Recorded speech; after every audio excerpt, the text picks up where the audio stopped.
Yo, how's it going, guys? Christian Loza here with How It's Done podcast, and I'm here with Chris Petruccio, aka Krispy Media. How's it going, man? I'm good. How about yourself? Pretty good, man. So for those watching that live under a rock, tell us what you do. I'm an automotive videographer and photographer. Post YouTube videos and make some cool Instagram stuffs. Cool, man. So tell us, how did you first get into video?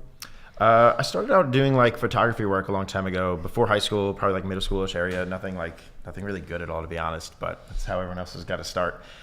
So started doing some photo work, and I wanted to kind of get into the video realm. So I went and just dabbled with some video stuff. I did like home videos, like my sister on like a big old camcorder, my dad's big old camcorder. And then I bought like a little kind of like flip open eBay style camera for like super cheap, and started making some YouTube videos with that. And then it kind of all crescendoed from there. That's awesome, cool, man. So tell us, how did you go from that part of the video world into automotive? So I started out making these YouTube videos that started out at this like tech channel called iTouch, which is still out there. You can go and check it out. It's got all these old videos of me reviewing iPod cases, iPod headphones, speakers, anything like iPod or iPhone or iPad related. Companies would send me product to review. And by doing that, growing up, doing that young, I learned how to kind of network with these companies from young, which was super great because now I know how to easily get in touch with like any major brand or anything like that, and how to actually talk to them in the automotive realm. So I started making those tech review videos on YouTube. There's like over 800 videos on that channel. So I had like a good amount of like time making videos under my belt. And that got kind of mundane once I got into college. I didn't really like it anymore. It was just doing the same thing over. It was opening up a package, seeing a case, putting it on an iPod, and that was it. So it was cool. Don't get me wrong, it was cool and it was awesome, and I loved the opportunity, but it just got boring. So I stopped doing that. Me and my friends started a different channel called Combative Airsoft, where we did like airsoft reviews. We would get airsoft guns to review. We would go and play on airsoft fields and have gun games like that, and just make stupid videos on that channel as well. But everyone kind of drifted apart after college, so that channel kind of dissolved as well, but that's still up there. You can go see those videos as well. That channel got pretty big. How long did you do that for? We probably did that for, I'd say like 3-4 years maybe. I still have like basements full of like all the guns and BBs. So it was a while, yeah. Yeah, it was a while ago, yeah. And the iTouch iPod channel was like 2009, 2010, I want to say. So that one's even older, yeah. Cool, man. Yeah. Mm-hmm. And so you're getting into automotive. How did you first dabble into that? Yeah, so there was like this car show or car meet type thing in my town at like an old Home Depot parking lot, and like this abandoned parking lot that are kind of like shared. So I went there and I kind of recorded these cars like stagnant in the parking lot, nothing special, just some basic shots. And then I recorded all the cars leaving the meet, and some did like burnouts and stupid stuff. But I just recorded everyone leaving, put that up on YouTube, and people liked it. People like seeing themselves, people like seeing their cars. And so I was like, oh, this is pretty cool. Maybe I'll go to another car show and do this again and see what other people think this time. So I went to my first actual car show after that, which was Fresh Meat, New Jersey, in Union, New Jersey, or maybe 2012, I want to say, 2011, 2012, one of those years. Cool. And that was like the first legitimate car show I ever went to, which was like a cool, like surreal type experience because there was no parking. I wound up parking in this like random parking lot where this owner was like, hey, we're going to tow your car. I was like, that's all right, I won't be here too long. So I went through the woods, like through this guy's back parking lot or whatever. And like, as I came out of the woods, I saw like all these tents and all these cars and like this music. And I thought it was like, am I in like the Fast and the Furious, like Need for Speed, like in real life? Like this is actually a thing, like this exists, like this is real. Yeah. And that was like, I'll remember that experience like forever because that was so cool seeing that. And that was actually the first time I also met a lot of people, and as well, Mike Cozio was the first time I met him there, who's also a good friend of all of us. Yeah. That's awesome. So that was like my first car experience. Made a video at that show with like all homemade tools. My dad helped me make like a slider out of like draw sliders and 2x4s. Oh, cool. Like a glide cam type thing, like a steady cam type thing out of some weights from his basement and just some like plumbing pipe and a 2x4 screw to the top of that. And made that video, which is still out there too. And that was like, that video did really good starting out. So that was like my first actual car video. Cool, man. Yeah. So, you started going to shows, started doing stuff. What's your process like for editing? The editing process is kind of varies from film to film or from video to video. If it's more of a film where it's something that's like for a client, or even if it's just for fun for a car show or for a car feature, sometimes we'll think about it in advance and see what would make the best video, or what relates to this owner, what relates to this car show that would be interesting for people to see, or that would help tell the car show story, the owner's story. And we'll think about that. We'll storyboard something out. We'll have a phone call, or we'll FaceTime, and we'll figure out, hey, what do you want your video to be about? Or what do you want the message to be to get your followers or your fans or whatever to enjoy your car show or to enjoy this feature of your car? Like, what do you want people to remember about it? So we'll think about all that. We'll put all that into kind of a storyboard idea. We'll draw it out or we'll just write out the ideas, because I can't draw. We'll write out all the ideas, and the video will go from there. It'll go from that beginning point of where do you want your video to be, and then we'll figure out how we want to relate that or how we want to like show that message off people in video form. We'll go from that and like go out there and film those actual shots. Or in like the other case of things, it's kind of just like, hey, let's go and just film cool stuff, where it's like a car show like First Class, or like it's a feature where I just want to film this car. We'll just go find some cool locations, film something cool. I'll go back home, I'll find a cool song and I'll put it to it and be like, wow, that actually came together pretty cool. So sometimes it's just kind of like winging it because we want to wing it. We want to just make something fun. Yeah. And that's what it is most of the time. But the storyline, storyboard stuff is cool too, because then you get to kind of really show what the client's looking for to show off to their audience or to show off to their brand or whatever. Yeah, the process of making it is probably pretty fun. And planning it and like you always get that feeling where you get like this one edit and you cut it and then you play it back or whatever and you see it like what you imagined in real life. You're like, oh, that's cool. That was cool. Like there's always that one time in every video. Like if you don't have that feeling when you're editing a video at least once, like you're doing something wrong. You have to go back and make sure you get that feeling, because you'll see that and you're like, oh, like I did that. Like sick. Like that's the best feeling you can get. So I've always wondered, what's your computer setup like? I'm pretty sure you have one for like in your studio and then one you probably take to like travel. So tell us about that. Yeah. So I think it's fairly old, I want to say though. I think it's the 2011 MacBook Pro or Mac Pro, the one that looks like a shiny trash can. Oh yeah. I have that with like upgraded RAM. I think it has like 64 or 32 gigs of RAM. Oh, I didn't even know you can upgrade that much for those. Yeah, those ones you could, because you kind of like unlock the trash can, pick it up, and you can pop in the RAM in the back. It's pretty easy. But upgrading RAM only does so much. Yeah. So I have that at home with a couple of RAIDs to store all my videos and all storage and whatnot. And then to go, I just have the new MacBook Pro with the touch bar. Oh, cool. Which is useless. Never used it. Don't buy it. It's not. You don't need it. It's stupid. It's cool. It looks cool. You can see the emojis come up. That's about it. So do you find yourself editing more like at home in your studio or like on the go when you're traveling? Yeah. Definitely at home, because I like to sit down. I have 2 monitors at home I can look at. I can keep like songs open on one and keep scrolling through songs and have my Final Cut window open on one side and edit there. I don't know, editing on the go is okay, but I have like good speakers at home, good monitors at home that I can like to listen to. Headphones are great, but I don't think you can kind of beat monitors and hearing that sound. Yeah. And it's good like being in an enclosed location, just like being there to work. Whether you're on the go, you're probably doing something else. You're probably not there to work. You just happen to have time to work. Yeah. So sit down and being there to work and get something done just feels better for me. So another thing I've always wondered too is like, do you normally tend to have like a pretty big backlog of videos that you have to get to edit, or like, aka like also like what videos you currently have coming up? Yeah. Like while we're sitting here right now. Yeah, no, for sure. Yeah. So that's like one of my main struggles with my YouTube account in general, is like having that lull or that dull, whatever the verbiage would be, in between videos. So, like vloggers, daily vloggers, they'll put out a video every day and they'll always have content out, which is great because that's what people want. They feed on content. Yeah. Whereas on me, where I can't really film, edit, upload a video on one day, because that process takes a while. That process could take weeks, or that process could take months to finish one film. So that's where my struggle is, where I could go and I could film every day of the week, film a different film every day of the week, but I can't upload those videos the same day. So that leaves me with huge gaps in between my uploads. So maybe like a month ago, I was uploading a video every day for like 2 or 3 weeks straight, because I had gotten a lot done recently. So I was able to upload those videos. But before that, prior to that, I didn't have any videos up for like a month or 2. And that's where I am right now. Yeah. I'm in this dull where I haven't had a video up in like a month, I'd say at least. And that's kind of pains me a little bit for my YouTube channel, because it's like people aren't seeing anything. They may not subscribe. Nothing's really enticing them to subscribe or it's always tough to do that. Yeah. So I do have a lot of stuff like backed up right now. I do have a bunch of videos backed up right now. Like I have First Class Fitment, which is a great car show. If you guys haven't heard about First Class Fitment, you got to check it out next year, Princeton Airport. I have First Class Fitment. I have RWB Kitchener. I have RWB Atlanta to edit. I have H2OI from this year, the after movie for that. I have a little feature of my car I just filmed. Oh, so okay, right on. Yeah. I'm looking forward to that one. Yeah, thanks. And then vlogs for all of those, behind the scenes for all those. Gotcha. So a lot. Yeah. One thing that I struggle with when I upload for the podcast and my channel is the whole waiting game, like waiting to upload, waiting to put all my, like transfer everything. And it's just like a big struggle. Yeah. I mean, that's kind of the benefit. Like I don't have that as much, because while I'm waiting for stuff to back up or while I'm waiting for stuff to upload, I have all these other things to be working on. So I Right. can click upload, put it on the other monitor, or just put the window down And go then back to work on stuff. Yeah. That's awesome, man. Yeah. Mhm. Yeah. So you just did a collaboration with Audi. Tell us about that. Yeah, that was really cool. So I got like an email and they're like, hey, this is Audi. Do you want to take like this Q7 around for the weekend in the Hamptons during the film festival and then maybe drive like an R8 or an RS7 around? I was like, I guess, fine. That'll be cool.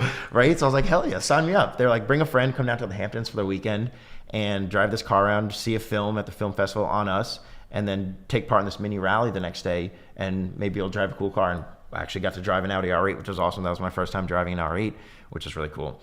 So that was just a crazy overall experience. And to be able to start working with major brands like that is really cool. I have another gig coming up that's very similar to that I can't talk about just yet, but it's very similar to something like that as well. A major brand deal, major automotive brand. Is it major automotive? Okay, Yeah, gotcha. yeah. Okay, cool, man. Which is something very similar where I'll take photos and vlog my experience, and then that gets That's uploaded. pretty cool. And When are you getting into that? That'll be at the end of this month. Cool. Yeah, over in LA. I just can't say what it is yet. Oh, cool. I'll tell you man. after. Nice, man. Looking Yeah. forward to that. Mhm. So, I know that you were taking Cody around for for the process of you building your car, which we'll talk about later. Yeah. Who did you have by your side for this Audi gig? I know Cody couldn't make it out to that, right? Yeah, my friend Hunter came out with me. He's been a good longtime friend as well. Also in the automotive scene, he works for gearpatrol.com, I think that's what it is. Cool. So he knows what he's talking about as well. So he came along with me, helped me vlog. He did some of the behind the scenes for me, and he also does photography. So it's beneficial. Oh, for him. that's very So beneficial. somebody Yeah. somebody Someone who you can would enjoy trust it. to capture it. Oh yeah, the document trust it. is a big thing. The Yeah. trust is a big thing too, because it's like you're gonna be around this big brand. There were like famous people at these parties that we went to. It's like I don't want somebody, it's like a random friend that I can't really trust. Right, yeah. Trust the best. So he That's was a good cool. person to have. That's cool, man. Thanks for coming, Hunter. Was he the only one? Him and who else did you say? Just me and Hunter, yeah. Oh, But okay. there were other they brought in 2 other influencers or 3 other influencers, I believe, and then they had like a party one day at like this mansion where like there were famous people like Jordan Peele from like Key and Peele and actors and other famous That's people. awesome, Cool, man. Yeah, I saw the videos for that, and I was like, that's kind of cool. So I was wondering, like, whether they reached out to you or you reached out to them, and I was like, that's either way, it's super cool. Yeah, Good no, super experience. humbling, super awesome, and definitely appreciate that opportunity. Thank you. Yeah. Yeah, that's cool. So I know you've been talking a lot about it on your Facebook, but you recently just got an Xbox. What I was wondering, like, what games are you mainly, looking to play, and can we expect Crispy on Twitch? Ooh, maybe. See, all my friends were telling me, "Yeah, Christmas gotta get a Twitch now. You could borrow my account, start there." So I got an Xbox One X or whatever, just because I want to see what it looks like in 4K. Because the last Xbox I had was the 360, and that's somewhere in a case with all my old college stuff somewhere. So I don't even know. But I just picked up the new Call of Duty just because I kind of miss that, being able to just like talk to and meet new people online. You have your headset on, you have your mic, you're talking to people, you're kind of working together with how like the game's gonna go or whatever, which is kind of cool. So maybe a Twitch, because like people are like, hey, you're on Twitch, why aren't you editing my video? Yeah. So like if a client sees you playing games, it's probably not the best. I didn't even think about that. That's Yeah. gotta be not cool. That's why I haven't really put my gamer tag out there, because I don't want to see people seeing me play when I should be probably working on a client's video. I'm not saying that I am or that's what I'm doing, but yeah, but it's fun. It's cool. Maybe we'll see something in the future. Yeah, man, Twitch has really blown up. It's pretty cool. Oh yeah. People like live streaming like 24/7 their lives or Yeah. whatever. That stuff's crazy, and like people are always donating. Like I've been watching this one guy who does Call of Duty, who streams Call of Duty or whatever, Yeah. like when he plays, and he's like crazy good. And there's donations coming across the screen like every minute just for him playing, and people like him and support him, which is crazy. That's really cool. Yeah. Is that the game that you're mainly looking just to play, or are there other games? I mean, I definitely want to get into, like, I got so many DMs about, pick up Forza Horizon 3. You got to get so we can play and drift Yeah. together. We do like little car meets, which is awesome. That's definitely something I want to do, but kind of just keeping myself to one game right now, because if I get a lot, I'll probably get invested in that game as well. Yeah. And that'll draw me even farther away from the edits that I have to get to. Gotcha, yeah. So I'm going to stick with just Call of Duty for now. See- We'll see how it goes. We'll grab Forza in the future so I can play with everyone that wants me to play with them online and whatnot. But Yeah, it's so right now. crazy how customizable that game has become. Yeah, I've seen a lot of cool stuff where people have like their full livery on their cars in the Right, game. yeah. Like, wait, how can you do that? That's a video game. Like, Yeah, oh, that's it's so so cool. insane. Yeah, no, and it's like so all cool. the stickers and all the different tracks and stuff. It's pretty, and the cars obviously. It's Oh, pretty yeah. cool. Yeah, hell it's yeah. awesome. Definitely want to try that out. So we were supposed to link up at H2O to do this podcast, but obviously it didn't work out. So I was going to ask you, like, how was your time there at H2O? It was good. This year, a little bit more reckless than the rest. This year's after movie is probably just going to be a bunch of burnouts, to be honest. It was a little stressful because I had some issues with my car that stopped me from being able to get 2 shoots. But Cozio lent me his bike, which is cool. I rode that around to get us some shoots That's one cool. of the days. Yeah. So I had some troubles with that. But other than that aside, I got some cool footage, I think. It was definitely a good time. I got to spend it with all my friends and whatnot. We always stay in the same apartment, which is really cool. We all stay together. We usually wind up getting together at night. Like, I'm out all day filming. I'll film into the night. But then later on at night, we'll all meet up and do something fun. Oh, yeah, right on. Get together, which is cool. But I had a great time filming it. Met a bunch of cool people this year, like always. Like, every year I come out with a new group of friends. All the people that I wind up shooting. A bunch of friends from Canada come down. It's cool to see them. I get to ride in some cars that I don't usually get to ride in. And this year out of all the other years was like super amazing for me because like driving down the strip for the first time in my legacy when we had all the problems fixed was like a crazy experience because like every stoplight I would stop at, or like every time I would drive past, like, every crowd I would pass, like, yo, that's Crispy, what up? Like, Chris, what's up? Like, Legacy, what's up? And like that was just like an overwhelming, like humbling, like that's experience awesome. to like be there and like everybody kind of know you. And like I'll go home and like no one knows me in my town. Like it's like, oh man, this is, but like being there, it feels like that feels like a home to me. Like Ocean City feels like a home just because like it's so awesome, but it's so weird. Just everybody knows you. Like everyone's like, oh, yo, Crispy, or like, yo, you make that video, or like just stuff like that. It's like it's crazy, and That's I appreciate awesome. that. And I'm super humbled and super appreciative for everyone that watches those videos and says what's up when we're down there every year. Yeah. So you had a pop-up meet this year, right? That you did, yeah. Yeah, we had the first one, which got shut down really quick because there were just too many people and people were parked in the street, and the cops just didn't want to crowd, so we had to like cut that out real quick. But then we went off the strip and went away from where the cops would be, and we had something over there with hundreds of people showed up to, which was super crazy. Thank you, everyone, for coming out to that. We got to sell some merch, which was cool for the first time. Sold merch in person, and the cops did show up, but they were really cool because we weren't like doing anything rowdy. We were just like standing around. Everyone was like in a solid single line or whatever to come say what's good and pick up a shirt or pick up a sticker or something, which is really cool. That's awesome, man. Yeah. So let's talk about your merch. I know you just started doing merch. Tell us about that. Like, what do you have, and what do you plan to do, and that sort of thing. Just tell us about it. Yeah, for sure. So I've been wanting to make merch for like a while now because I've seen like other people who have merch in the automotive scene, and seeing people that go to car shows and car meets want to wear something automotive when you go to there, most likely. If it's not something like Supreme or something in the hypebeast realm of things, people want to wear like something automotive related. Yeah, support too. That's what you usually see, either like hype beast style things right now, like that's what's in, or automotive related clothing. And I was like, how cool would it be to see somebody walking around a car show with like my name on their shirt, or like my shirt on them, like at a car show. So I got in touch with my friend Corey from Defy All Odds. He helped me kind of do all the logistics of everything. Was he doing the designs too, or just like the printing? He was helping along the lines. Like he just put this on a shirt, like this is like my OG like sticker or whatever. He put that on a shirt and did like the design of the tag. And like the placement and everything. And then I had friends do some of the designs. Like my friend Sam Piva did the design of the hoodie that did really good. I had other friends do it, some other designs. My friend Perry, a bunch of other people did the other designs. I have somebody, Mason, who works in like across the United States right now, who's working on some stuff for winter. So hopefully we can drop something for winter, which would be cool. But the merch did crazy good. Like I did not expect it to do that good. People were like buying them. Yeah. Like I bought like 25 hoodies, I think is what I bought, just as like a test run. And people were like legitimately mad at me that I didn't have enough. I was like, I didn't know you guys wanted. Like this is so weird. Like this is my first time ever doing any type of merch outside of stickers. Yeah. And I was like, this is crazy. So I went back home and printed up like another 150, and those sold out like super quick. And you sell a lot like online, obviously too. Yeah. Right? I saw that you posted you always going to the post office. No, that's cool too, because now they like know me when I walk in, because I buy like pink packages to kind of go with the donut theme. So I ship them out, and they see me coming with like boxes of pink packaging and just drop off the counter like, hey Chris, thanks for giving us all this work. We'll see you later, which is really cool, and definitely appreciate everyone that picks up some type of merch and look out for something coming before Christmas, whether that be another hoodie or another shirt. Awesome, man. But, yeah. So let's talk about like your legacy, Wagon. I've been following the build since you started doing the vlogs and that sort of thing. And I know you debuted it at Tuner Evo, and then you brought it out to FCF, and then obviously H2O as well.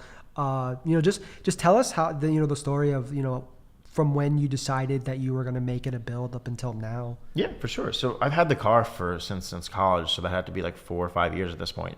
And I've always wanted to like have a cool car. Like I shoot all these cool cars, which is awesome, but it just I never makes sense. Yeah, right. Like but I don't have a cool car myself. Like I don't know that much to be able to modify a car, be able to do really my own work other than an oil change on the car, which actually my friend just recently showed me how to do. So like I can't really even say that. But so I got in touch with my good friend Cody, who knows pretty much everything mechanical. Like he works at a shop right now. He knows pretty much everything. So one day we're just chilling around. Like I always talked about it. I always brought up the idea with him. Like, why don't we make the Legacy a cool car? Like it'd be awesome to have a cool camera car. Like that'd be sweet. So he's like, why don't you just do it? Just like we always talk about it, just do it. So that night we went on JapanParts.com and I just bought like a ton of different arrow. I think I bought like $1,700 just an arrow alone. I was like, screw it. This will be the thing that makes us do it. Now we'll have all this arrow. It's always that like one mod that gets you to just like fully dive in. Yeah. It was just that one purchase. I'm like, all right, let's go from here on out. So those came in. And then we started installing stuff. I think we made a video in like April or May saying that, hey guys, we're gonna be modding the Legacy. We put that on the YouTube channel. And 2 to 3 months later, we had the car done and completed to where we wanted it, which was crazy. Like we had an entire build from like a stock car to like an awesome, again, I don't know if I want to say build, but I'll say build for the lack of better terms. Like it's not a crazy engine build or anything like that. Right. But we had our build completed within a few months. Or Cody had the build completed within a few months. I didn't do too much. And a lot of the people helped as well. Obviously, of course, everyone all the sponsors and whatnot, which we'll mention later. But got all those sponsors on board, sent out like proposals. I wrote up a proposal to send out to all these sponsors. And a lot of people got on board, which is awesome. And thank you to all of them, which we'll mention in a second. Yeah. But got the parts in. We did a vlog. We tried to do a vlog and an update for every part that we did. So for like major mod, right? Yeah, or anything that was kind of cool. Just so so the sponsor got a video with their name on it and their parts being installed, and 2, so we could have more content for the YouTube channel. The more content, the more viewers, the more subscribers, the more success, the more yada yada yada. And so we did all that. The car was like slowly coming along, which is awesome. And then we had our first show coming up, which was Tuner Evolution. That was the show we wanted to debut. That's where you debuted it. Yeah. Exactly. I wanted to debut it at like Wicked Big Meet earlier on in the year, but that was I don't even know why I thought that. The car wasn't even like, no parts were in yet, but I don't know. We'll have it there next year.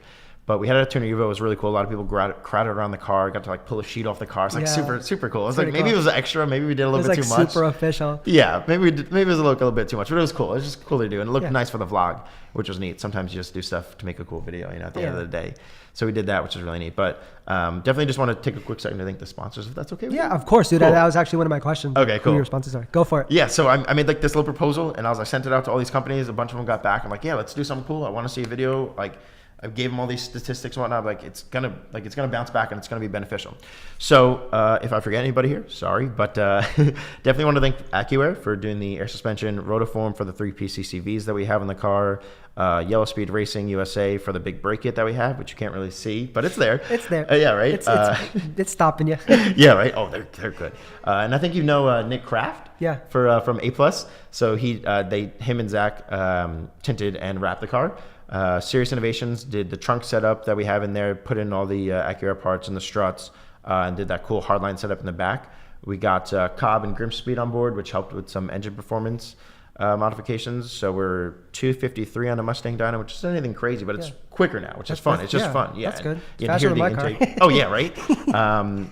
We have Circuit Demon who came on board, and they did these crazy custom headlights. We got to see Jeff there and make these custom headlights by hand. I saw that video. That turned out really cool. That was crazy. Like I didn't know like all that work went into it. Like seeing him cut these acrylic plates and like seeing what he's doing right now from what he did back then. Like he's doing all these weird custom shapes and like bending the glass and whatnot. It's crazy cool. And then your video where you had like the oven and all that stuff was super cool. Right? Thank you. Yeah. And then Mishimoto's on board too, so to keep the car a little bit cooler. And I hope I'm not forgetting anyone, but I'm probably not. AccuAir, Rotoform, Mishimoto, Grimspeed, Cobb, A+, Serious Innovations, Yellow Speed.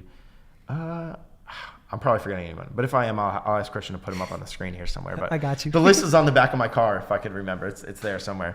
But yeah, all those guys, and then we picked up a bunch of aero, a bunch of cool like Japanese parts because we really wanted to go for like a JDM style aesthetic for the car. Yeah. So like all the JDM bumpers, the Liberal Aero spoiler, the rear garnish spoiler, the reverse light, Valenti tail lights, all the arrows, like all JDM, like damaged styling effects, the JDM dash on the inside down to like the JDM hazard button we have. Yeah. So it's like super cool. And I think over the winter, Cody kind of wants to do like an engine build. We'll see. Yeah, that was actually my next question, what your future plans are. Yeah, we'll see. He wants to do an engine build over the winter, which would be cool, but it's obviously, again, a lot more money. So maybe we can bring some sponsors in on that. So that would be the way I'd be able to do it, because right now I'm trying to put my money towards my career and different cameras at this point and lenses and whatnot, more so the car, because we had the time where we had fun. We put a lot of money into the car and whatnot. Even though we had all the sponsors, it still took money, Yeah, absolutely. For like the JDM parts and the service and all that stuff. I mean, I paid Cody to install and work on the car and everything like that. So that was all money to have the car be done. So I want to put more money to those other things. So we'll see. Yeah. Maybe we'll do an engine build. He wants to do something over the winter. So would be cool. It'd be cool. It'd be perfect, like timing wise too, since Yeah. it's the winter and Yeah, it's just gonna stay in my sister's garage all winter anyway. Yeah. I just bought a Forester XT, so we're just gonna drive that around all winter. Just something fun as well that has a little bit of speed. You gonna do any work to that, or are you just gonna keep it stock? I'm probably gonna keep it the way it's stock right is now. Yeah, it's got a new engine in it on like 35,000 miles, and the guy just did like all catless. He did like a little simple tune. He said at like 16 pounds of boost, so it's like not completely stock, so it sounds kind of good too, but it's fun. It's automatic too, so I don't have to worry about the Wagon's manual. And like going to shoots in the city is like a pain. It's like hell driving stick through the New York City. How did you find the data? How'd you find that? How'd you find it? I just wanted an XT, so I went to Craigslist cool. and looked up an XT, and it took us a few weeks, but then we found this one guy, Jeff, who dropped this new motor into a Forester, and it was automatic. So I was like, okay, cool. That's cool, and man. it's like Java, Subaru's like Java Pearl Black, whatever, which is kind of a rare color. Yeah. So I was just a little cherry on top. That's cool. That's awesome, man. So moving on to the next subject. So you just finished up wrapping up the RWB Atlanta shoot right before First Class Fitment. How was that? That was cool. That was really cool. Anthony was there. Anthony's in the room here somewhere. He shot it with us. And our friend Sebastian came down with us to do behind the scenes as well as photo work and assistant, be a PA for us. That was really cool. This was like my 5th or 6th RWB build. So at this point, we kind of have it down to a science where we know what's going to happen. We know when it's going to happen, most likely. Obviously, there are errors in the car. They're older cars. Things are bound to go wrong, or something's bound to go wrong. So when that does happen, we're always prepared and ready. But at this point, it's kind of cool because we know what's going to happen, so we know what to focus on. We know now not to overshoot. Like our first shoots, we would way overshoot because we just wanted to get as much footage as possible. You probably had a ton of footage the first couple times. Yeah, which was kind of overkill because then we need to store all that footage somewhere, and storage takes money to buy all these hard drives and whatnot. So we learned to kind of calm it down a little bit, just shoot what we need to shoot to get those shots, and then we'll go out and try to do different creative shoots, like revolving around the owner, revolving around the car, or revolving around that area to make each video kind of different. So this past one, we kind of really focused on the owner and Nakai, their relationship, and then Christian Kujin came over. So them all talking all the time, them talking about the car, seeing what they were going to want to do next, laughing, chatting, going out to dinner. So we followed them around like everywhere this time and had him mic'd up pretty much the entire time, or always had a mic under the table where they were talking. So this video will really kind of show the story and the relationship that they built over the time that they had. It's like they only get to spend like 3-4 days together, 5 days together. But that's enough to just establish some sort of something. You know? And you kind of see them go from like shy at the airport, hi, pleasure to meet you, or whatever, saying greeting or whatever, to being like the best of taking shots at the end of the trip, like being like drunk on day 3, like emptying out bottles of Jack Daniels, whatever he likes to drink. It's crazy. So it's cool. This one we'll kind of see that progression of them being like more comfortable in front of each other, as well as the car coming together. Yeah. So Porsche Experience Center Atlanta. Tell us about that. That was cool. I don't know, like we were kind of like on the edge where they weren't sure, like, oh, this could be a cool idea. Maybe we can get the cars over there. Yeah. And they had a plug that got us in there, so we were able to literally go and take a tour of the Porsche Experience Center in Georgia, which was crazy. We got to go inside and see like all the inner workings. Their room of like simulators, which was super cool, and like them working on older cars, and like places where photos and videos weren't allowed of them like doing security stuff, which was really cool. We got to see all that, and then we got to put the cars like in their middle area where we were able to photo and take video of them in the middle area, which is really cool because the architecture there was great. And I think that's where they did like the Avengers or the Iron Man movie, or they just changed out something in post. But it was really cool to like kind of just be there and then see them take they took like GT3 RS out on the track and had the owners go out on the track with the cars, which is really cool. That's super cool, man. Yeah. Was that like an all day thing, or? That was our last day. That was like half day. Oh, okay. Yeah, that was about half day. Yeah. That's pretty cool. Awesome, man. Yeah. So you said this was like your 5th or 6th RWB film, yeah, right? We've done a few. Which, I know this is a really tough question to ask, I'm sure, but which has been your favorite so far and why? Oh man, they're not gonna like me for this. Favorite? I mean, the video I think I liked the most, or like the coolest one, was probably the second one we did in Philadelphia. I really liked that one because there was just a lot that happened, and we went back for a second session and did the feature shoot in a second session. And the owner, Ben, was really nice. His family was really nice. And it snowed, and it was sunny one day and snowed the next day. So there was a lot of like cool stuff in it. We got this really cool feature location into like this warehouse where we probably shouldn't have been, but we were in there and got this really cool shots. But the more fun ones were the ones we did down in Tampa and in Orlando with Joe and Ted, which are now really good friends that we have down there that are the owners of those cars. And that was cool because they're kind of the same age as us. So we kind of were able to relate to them. Yeah. And the other ones are cool because they're adults and they're professional and they know what they're doing, but they still have fun. Like they're still kind of kids at hearts. Like that's why they have these cars. But those two were probably the most fun just because we got to have fun with those guys. We got to joke around. We got to shoot the whatever. And, Yeah. it was just cool. We had a good time. Their families are always super nice and super like, they're always down to like houses if we need to be housed, if whatever, if we need to stay an extra day past our hotel or whatever. So those are really fun because we just had a good time. Yeah. We enjoyed ourselves. Like we're down there to work and do a job for this client, but at the same time you have to have fun, and that's what we were able to do with somebody that we could relate to. Yeah. So I've always wondered. So do you have some sort of an agreement with like Nakai where you document each and every single one of them, or do the owners just reach out to you every time there's supposed to be one, and then how does that work? Yeah. So that's also a question a lot of people ask too. Is like, does RWB reach out to you in general, or like how does that work? So he kind of just does his own thing. He doesn't really care about the videos. Like he'll watch them or he'll see them, whatever. Like he doesn't not care. But he just does his own thing. Yeah, he does his own thing. So that's not really a big thing to him. So it's always from the owners themselves, or if it's a shop that's doing it, the shop contacts us.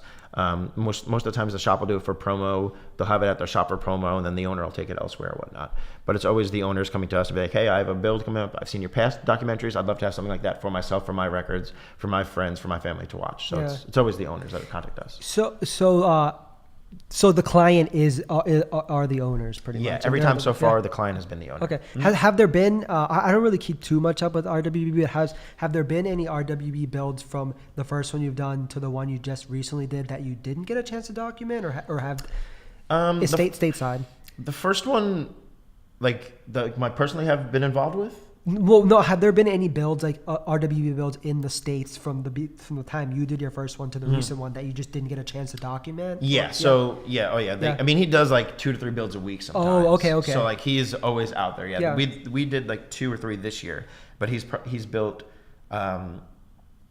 I think Atlanta was U.S. car number 69. Oh wow! Yeah. Okay. So he's been doing a bunch. Yeah. So there's been a lot that have taken place, and we've gotten offers to be able to do other cars, which is very nice and very humbling for people to ask us to do their videos as well. But with scheduling conflicts, we haven't been able to. It has to just like work out perfectly. Yeah. Mm-hmm. Most of the time, like they'll know their date like a good amount of time in advance, like a year, almost a year or 6 months in advance, so we can book that, which is good. But sometimes you'll be like, hey, having an RWB build next week. You want to come and film it for us? What do you mean? So you don't have to give us like any details, obviously, but are there any plans for another one in the future? There's in the works, maybe. Possibly. A friend just texted us when an RWB build that we did already. Texted us saying that RWB insert place here might be contacting you soon. Wow. I told them to hit you guys up about doing a video, so hopefully that'll be coming up soon. That's awesome. Hopefully another one. Number 7 or so. Yeah, cool, that'd be sick. Oh yeah.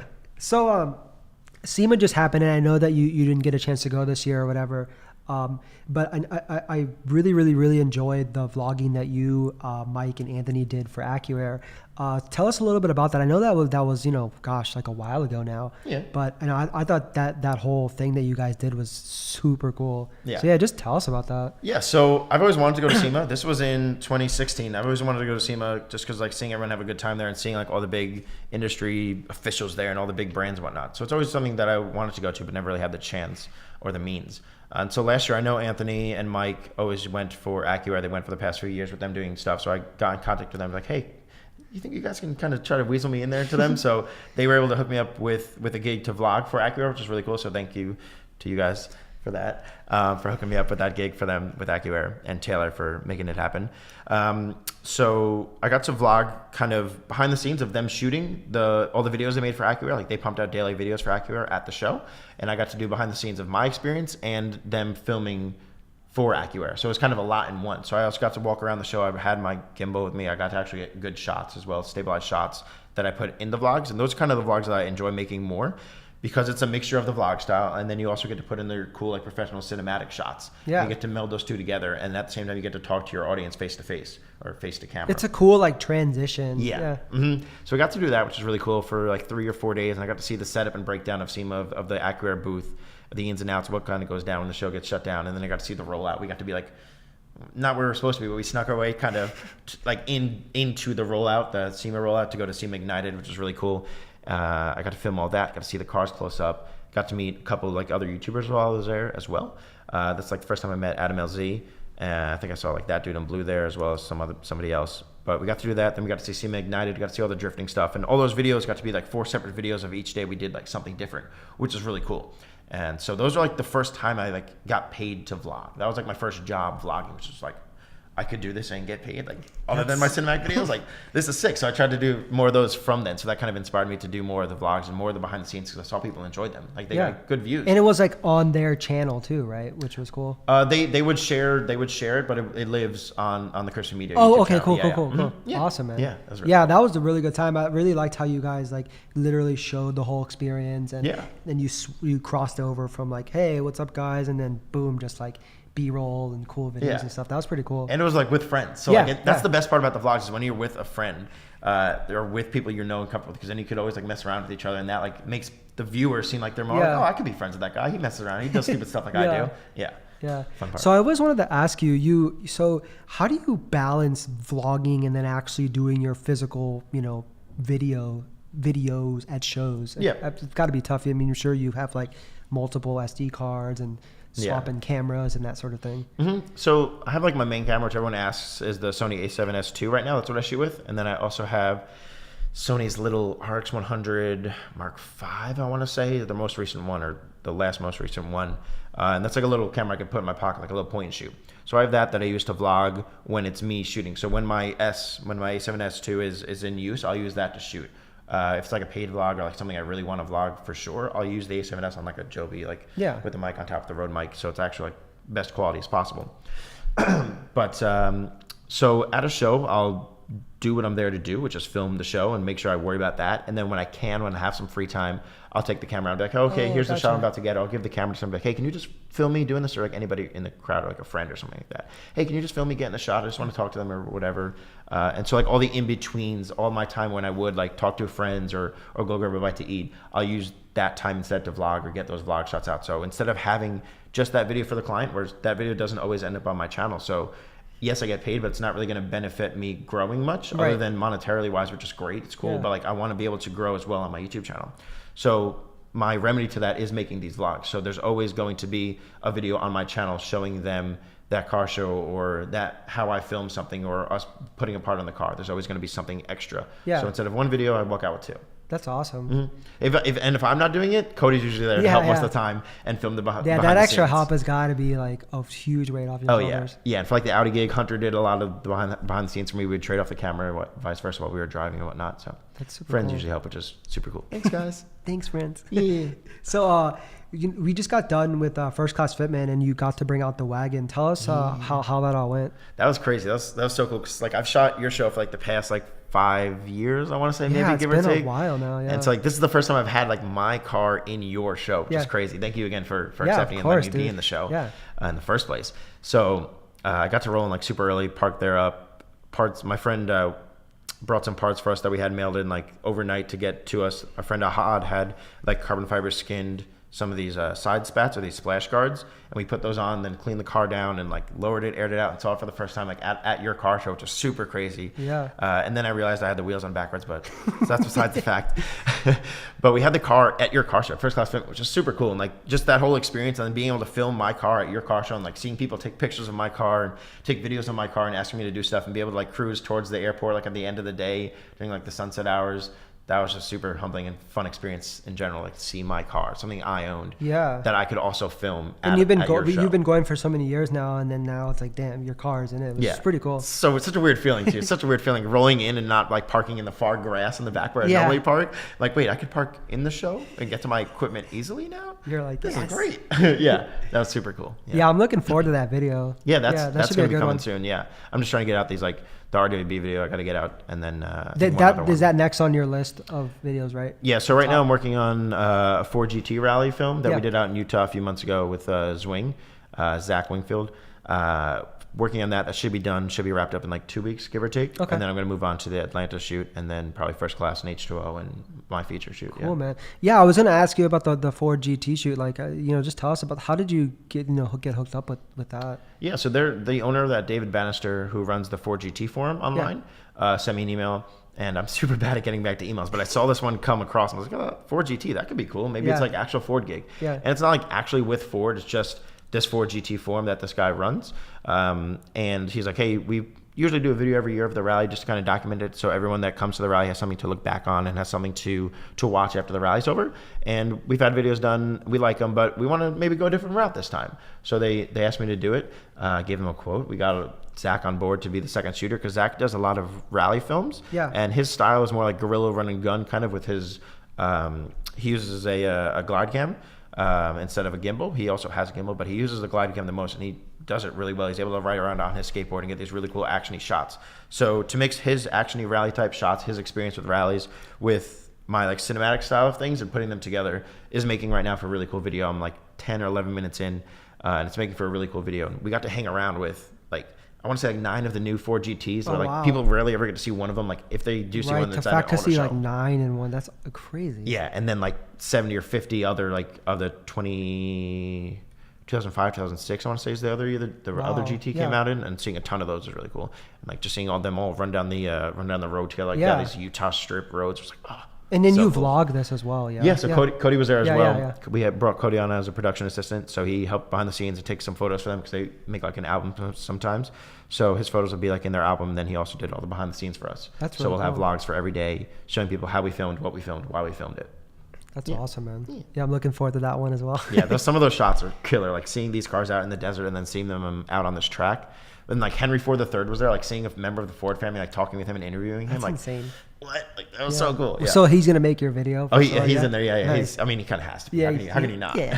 His name is on the car. It's a must. Yeah. That was cool. Mm-hmm. So my next question for you is pretty random. So I remember on one of your RWB videos, you use like your digital recorder to make like a tire, the tire turning sound. Is that something like to make the sound effect? Is that something that you do often in your videos? I try to when I can. If I see an area where it's like, oh, I didn't get that sound or we didn't record that sound, what I'll do first is I'll go on to freesound.org, I want to say is the website, where anybody could really go there and make an account, and people kind of just upload as they please of random sound bits or sound bites of just random audio. Like you can really find anything on the website, and it's free. You can just download it. Yeah. And so I'll try to find sounds that can match up on there, whether it's like birds chirping or nature sounds or tires screeching or anything, and seeing if there's something similar there to that I'd like. And if so, I'll download that, put it under there, and mess with it a little bit if I can, to make it kind of fit in the scene. But if not, I'll go and kind of foliate it myself, where in that case, for like the tire spinning on the ground in this guy's garage, I went into my garage, took my spare tire,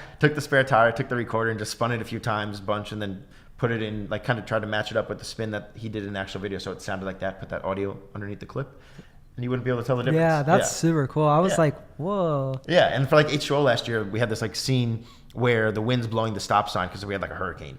The wind's blowing the stop sign, and that audio would have been really cool, but like the scratch in-camera audio was just like from the wind, So someone's gonna cut that and make like a GIF.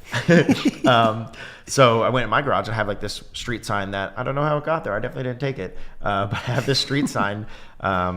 And so I just took that and I like banged it against a metal like step stool in my garage, like wiggled it around, recorded that, put it in, and no one would know that wasn't the stop sign hitting the metal pole. That's super cool. Yeah. And you have a Zoom H4, right? The Zoom H4N and like the Zoom 1 just for like smaller situations if need be. Yeah. That's super cool. And you always bring that along for like interviews and stuff, right? Yeah, because that's what'll record the audio for the rolling shots or for interviews or to go right into a board or something like that. Yeah. That's super cool, man. Mm-hmm.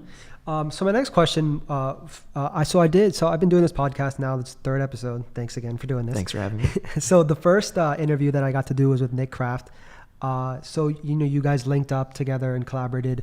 He got to wrap your car, for your build, and I got to talk to him about that, and it was really cool seeing his side of the story. But I was going to ask you your side, like how things go, how things went, how you guys linked up, and that sort of thing. So just tell us about that experience. For sure.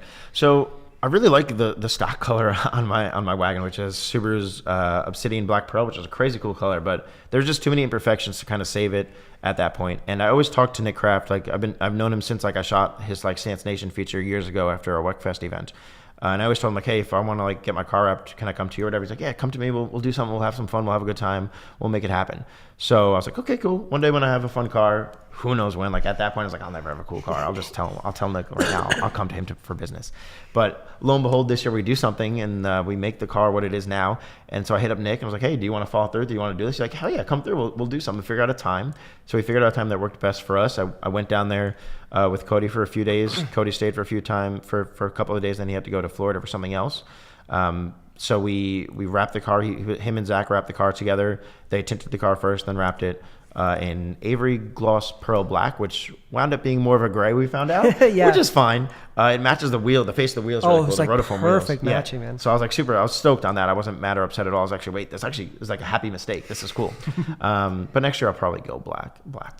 But we had a great time. We stayed there. I stayed in his little office area while they were wrapping the car, and I would come out occasionally and vlog and film them doing it, because that was part of our deal, that I would vlog and film the car in the process to kind of help them for the promotion side of things while I was editing something else. So we were there for like 3-4 days, and after that we went to do like a little pop-up meet. Once it was done, we like literally rolled it out of the shop. Once they were done wrapping it, the last piece rolled into our pop-up meet. A bunch of people came up, said what's good, complimented the car, got to see Nick's car, got to see Zach's car, and people came from like all over just to kind of say what's good and hang out, which is really cool. Yeah, that was super cool. I was talking to Nick about how a lot of people came and it was like super last minute. Yeah, no, that was crazy. Yeah, we decided like the day before, like, hey, let's do a pop-up meet and show off the car like being complete, because like the one we did for the headlights at Circuit Demon, like people came from all over too for that, and that got crowded like the day before. So like, let's do another one, just help like show off what you just did. Like, this is awesome. You guys did a great job. I want to be able to show this off to people like right now, and we were able to do that with the Youth stuff, like making a post on Instagram, which is crazy. That's cool, man. Yeah. Yeah, and it was just it's really nice now seeing both of your guys' like stories, and it's really cool. And I'm sure like if you ever do decide to change like the color, like I'm sure you guys will link up again. Yeah, we'll see what we can do next. Probably go darker with the tints this time too. Oh yeah. Yeah. What percentage are you at now? I don't know. I forget. It's nothing crazy. It's like, because like New York is super strict with their tint laws. Is it like, legal? Is it at least legal, or do you? No. Yeah, because they don't, like in New York, nothing is legal at this point. Like, it's so bad, it's so terrible. But I forget what it is, but I definitely want to go darker next year just for shits and giggles. Yeah. Mm-hmm. So you've gained quite a huge following on your YouTube channel and Instagram. What's been your most like memorable fan experience? Most memorable fan experience? Oh man. I mean, it's hard to pick, but I can kind of, I guess, experience. It's not so much an individual as it is a collective of people, which I would say was Stance Wars Houston last year, which is actually going on today. The show is actually going on in Houston. And I actually got a DM this morning when I was checking my DMs that said, hey, do you prefer Red Bull or Monster? I want to bring one to you today at Houston. I was like, I'm not going to be there. I'm sorry. Thank you so much. But I'm like, I'm not going to be there. Just didn't work out timing. Yeah, we had a wedding yesterday. We had to film here in Virginia. So I wouldn't be able to make it down there and be able to film as much as I would be able to. So last year I went to Stance Wars Houston. Stance Wars is a show I shoot for a lot. They're great people, great show, good time. They brought me out to their Houston show, and I shot with some people out there. My friend Clay now, my friend Thomas now that I met out there, and a few other people that we filmed with that were just super, super, like beyond nice. Like the Southern hospitality to like a whole nother level. Like I got down there and shot with them like super late into the night, and they were willing to just like stay out as late as they needed, do as much driving as they needed to do to get all the shots. And then Clay was super nice. Clay has this crazy RX-7, this red RX-7 that's on there, just so gorgeous. And he was just super, super nice. And like one of the nights he took me out to like a club with their friends and like got us all bottle service and like got me free bottle service and like took us out, just had a great time. I was like, this is awesome. Like what? This is like, no one's ever, I've never had bottle service before. Like, who am I? And then the next day we shot with our friend Thomas and some other people, and Thomas took the group of people and us out, and other people that were with Thomas, his friends, took us out after we filmed all day long. We got lunch together. He bought me lunch, bought everyone lunch. He brought everyone they brought everyone, all of us, to get ice cream and massages. Whoa. Like they bought us massages, and I was sitting there in like a room with like these 12 people I just met that day getting massages in this room, which is a little weird, but it was super cool and super crazy. Feels so good. Yeah, right.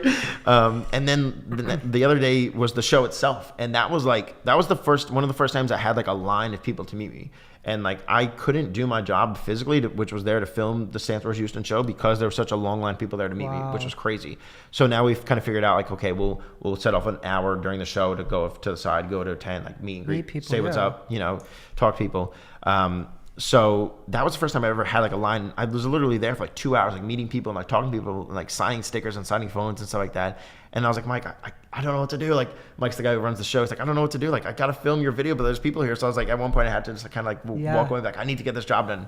And so like the rest of the time I wound up just like running around and going from car to car to car to car to try to get as much as I could. Just like spent half the day talking to people. Yeah. And that was like the most humbling experience I had up until that point, because I've never had that many people like come up to me and like talk to me about my work, or like say that I inspired them to do something, or that now they have a YouTube channel, or that they just enjoy what I put out, which is crazy. And that was like the most humbling experience. And I talk about it in those vlogs from that trip as well, that was like that experience with meeting Thomas and Clay and the other people that we shot with that week, and that I'm probably forgetting because I'm a bad friend.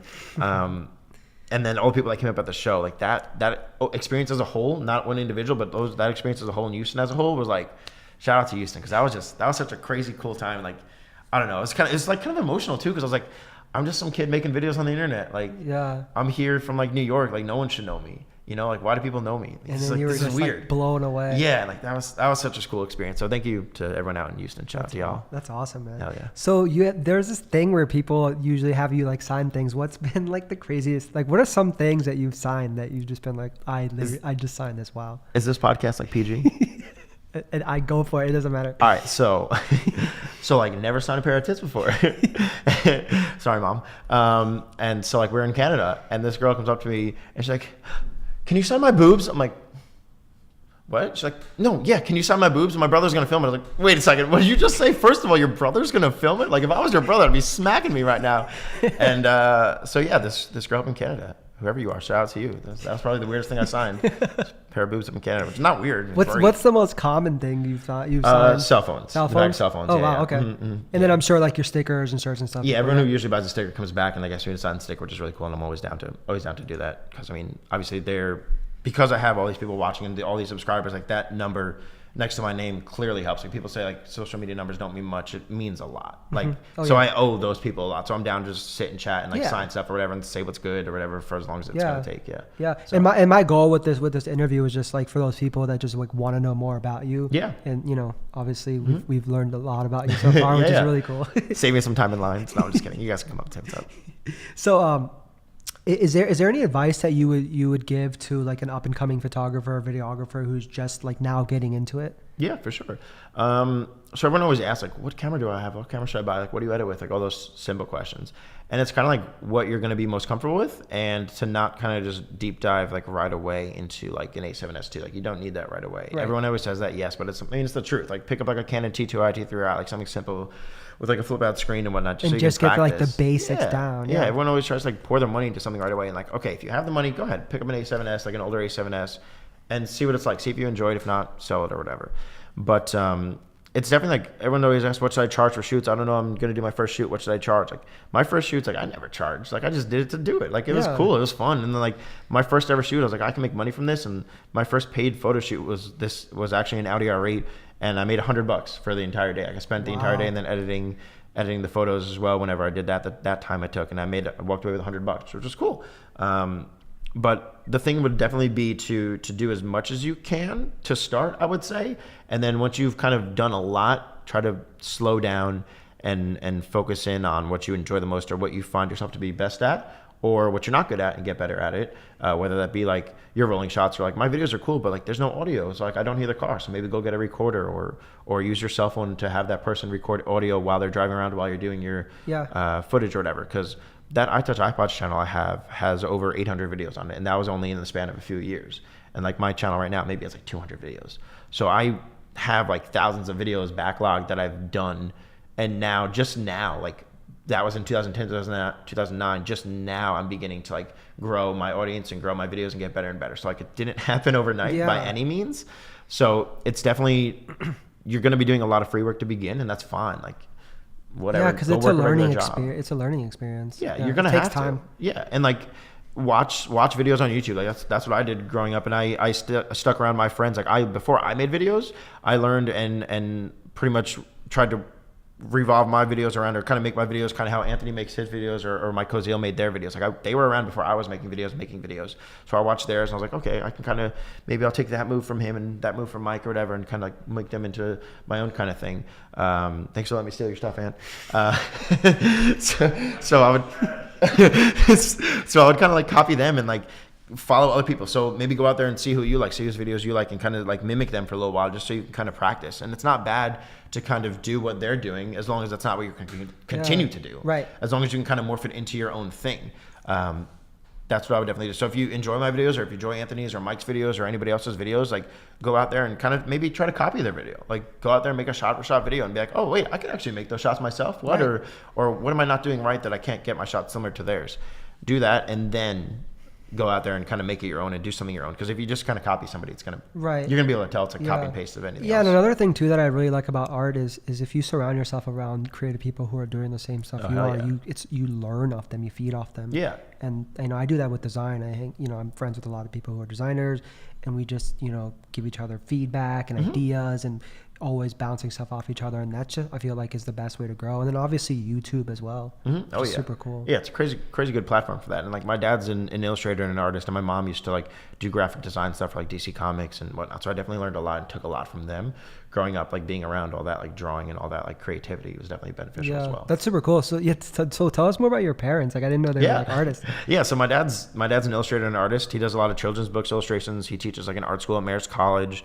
My mom used to do stuff for DC Comics, so like all the Superman packaging and stuff like that. Wow. Now she manages a store right now, but I definitely always like learned, because I was always around that, like growing up. And being able to like have my dad like show me how to draw stuff, like I had draw like from drawing stick figures to like watching him draw, and like being able to make like actual something that resembles a person from a stick figure, because like being able to learn from him and just being around them, like they would always be the people I would ask about like financial stuff, like how much should I charge for my first shoot, and he'd be like, well, when I started out illustrating whatever, like here's what I would do. So I would kind of be able to have somebody to base it around, which was awesome.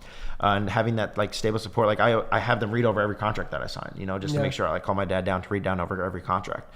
And obviously I understand not everybody has that, but if you could find like a friend or a mentor that can kind of do something similar, and that's willing to assist you and willing to help you, see if there's somewhere where you can benefit them at the end of the day to kind of make it a mutual exchange. If you can do that, that's definitely something that I would recommend to do before you even buy a camera. Like find someone that you can learn from, or watch somebody that you can learn from, whether that's seeing them and meeting them in real life, or subscribing to their YouTube channel and following them for a month or two, seeing what they do, or even like offer to assist some of these people that you look up to, because you can just feed off that. Yeah, I mean that's what Cody did. That's what he wanted to do. So I brought him on a bunch of shoots, like, and he's getting better and better as well, because he gets to go to all these things. He gets to have like all these new experiences and meet other people that I meet as well that do the same thing, that are in the same realm. So it's clearly beneficial, because I've seen him get better over time as he's moved on with his photography stuff. So yeah, see if you can find a mentor. Parents definitely beneficial if they're kind of in the same realm and whatnot. I definitely owe a lot to them. Cool, man. Yeah, they're cool people. So your parents are a really big influence, growing up and whatnot. Who would you say has been your biggest influence in life, professionally, with what you've been doing lately? In life? Or just with like the whole video thing? Yeah.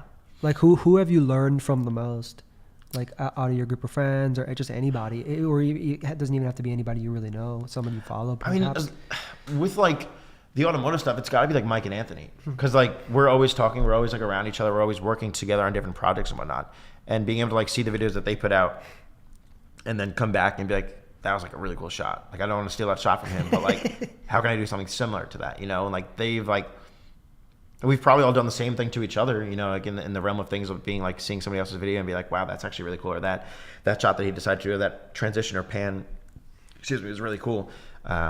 I would have to say those guys, if not, because like and then like anybody else who's in the automotive scene right now, like Robbie Works or Abandoned Visuals or Zach, like we mentioned earlier, anybody that's like crazy big right now doing crazy cool stuff or just working on cool projects. Like Robbie Works is like out in Latvia or somewhere across the country, but they're still putting out these crazy videos. I Love Bass is out there in the UK putting out these their crazy work cool is videos. fantastic. Right? And these people don't have crazy big audiences, but they still put out work that's leaps and bounds better than mine. Like, the audience doesn't mean you have good videos. Yeah. So I watch these guys' videos, I'm like, oh, like Robbie Works knocks it out of the park. The work they create is insane, and they don't have a big YouTube channel, but they have awesome clients and they make awesome work, and they're really good at what they do. Yeah. So those guys and anybody kind of in the same realm right now that's doing stuff better than that I'm doing it, that will allow me to kind of like aspire to those guys. Yeah. The way some people might also look up to me, which is crazy to just think about that, I'm doing the same exact thing. So they're like, people are afraid to come up and be like, hey, you inspire me. Like, I don't want to say it. I don't want to say it. Like, I didn't want to come up to you and say it, but like, I'm doing the same thing right now that you're doing to me to somebody else. So like you're not alone, and it's not something to be like embarrassed or shy about. Like, I'm literally doing the same exact thing you're doing to somebody else. Yeah, like, I think that's how all artists are, and it's pretty cool to think about. Oh yeah. That you can't ever be like super big to the point where you're not looking up to somebody. Yeah, and if you are, you're doing something wrong, or like, or you're just like too good. You should stop. Yeah. So, where do you see yourself in the next few years?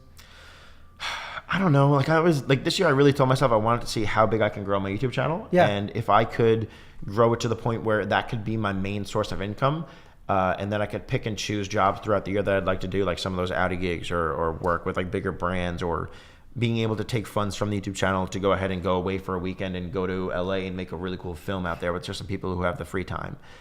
Maybe it's not paid, which is fine, but I can use what I want to do and not like a client's influence to go make something.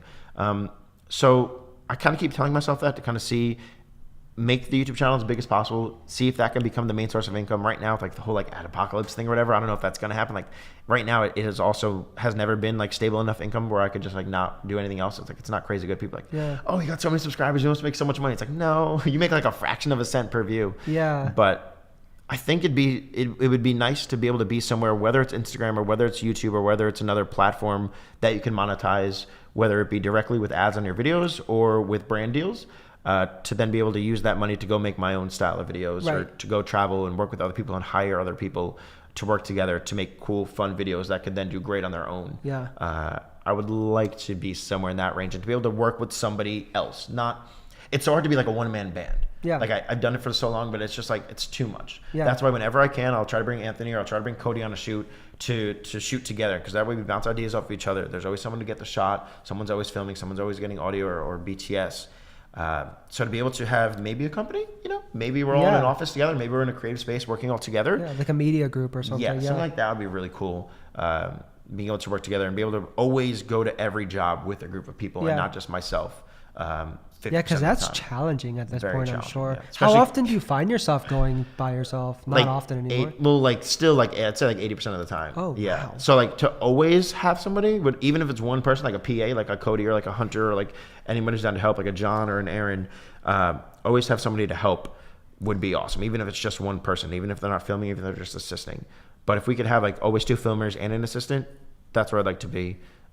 Right now, but again, who knows? I could be making cakes in 5 years. Like I was reviewing iPod cases and like speakers 5 years ago. Now I'm filming supercars. Yeah, you never know where that transition comes. Like airsoft guns to iPods to cars. Like what was that transition? It's like maybe this becomes mundane in a year, and I don't like it anymore, so I'll stop it. You never know. Yeah, that happens to a lot of people. Oh yeah, and like if that happens to you, like try something new, because like what are you going to force yourself to do the same thing that you're tired of over and over again just because you're good at it and people like it, but like if you don't like it, if it's not making you happy, if it's the same thing over and over again, how long can you do that for? So we'll see. We'll never know. You never know where the path that life will take you. Right, exactly.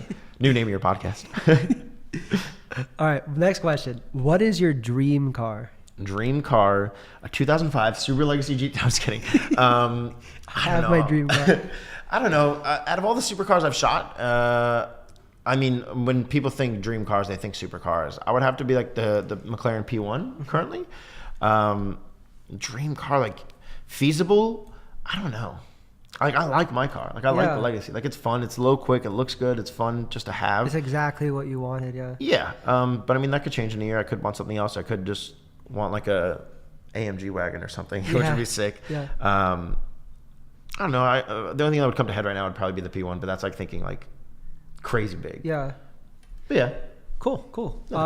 Next question. What? So I know that I myself as an artist always like to be influenced. I always like to look at, because I do graphic design, a lot of different designers and stuff like that. But another thing that also feeds my creativity is music. I love listening to music when I work and stuff. What do you usually find yourself listening to music wise? What I actually listen to is nothing that I put in my videos really. Like I listen to I'll listen to rap or rock or like alternative stuff. Like I know you like something corporate. Yeah. Hell yeah. That's what's up. That's like OG, something corporate, like Dashboard Professional, like good times.